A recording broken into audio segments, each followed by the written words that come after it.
In the grand scheme of things, though, Cindy, you believe that God has always existed, right?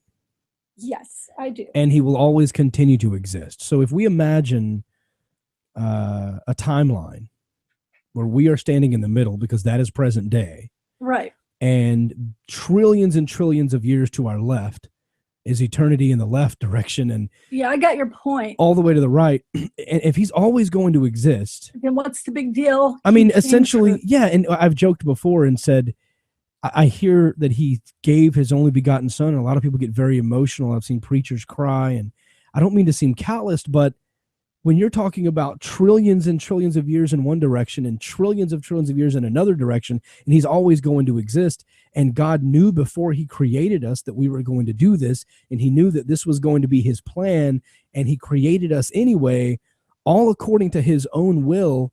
Every bit of this is already a part of his own plan, because nothing happens unless it's according to God's will. And he knew it was going to happen. He created us anyway. And I've joked before that it's really in those terms, it's like Jesus had a bad weekend at human camp and came back, and everything else is going to be fine from here on out. It doesn't seem, you're right. What did God really when you say he gave his son, or he sacrificed, he has his son right now in your worldview. What Can I quote you a bad week at human camp? Yes, please.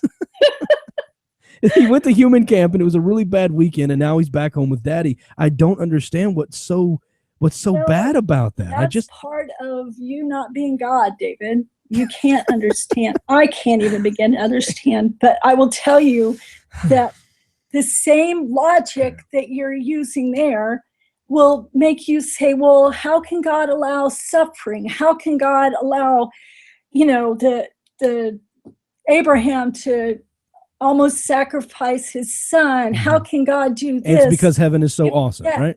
If that is just a little blip on the timeline. Well, here's the difference. And that's not the same lie. It's very close, and it's clever of you to point that out. But the thing that's different about it, Cindy, is this. God did that to himself, knowing it was going to happen ahead of time. These people are born innocent, contract some sort of disorder that they had no control over, and die under the age of 5 and had no say-so in the matter. There is no justification for that. And I've said it before. I said it in the movie we did called My Week in Atheism with John Christie that you mentioned earlier in our conversation. I said it then, and I'll say it again now. Some things aren't worth paradise. There are some things that people go through that they say, I would much rather not go through this on earth, and when I die, be done for, than to suffer through this disorder, this disease, whatever it is that's breaking my heart, and then to have an eternity of heaven. Some things aren't worth paradise. So my question for you, this wraps up our discussion of evil and suffering and all of this. How can you glorify and worship and love a God who allows a child to be born and die all within a couple of years of a debilitating, very painful, disgusting disorder? Because some people are born and live to be 79 and die and go to the same heaven. So why did that little child have to go through that unnecessary suffering? And why do you glorify and lift up a God that allows it to take place?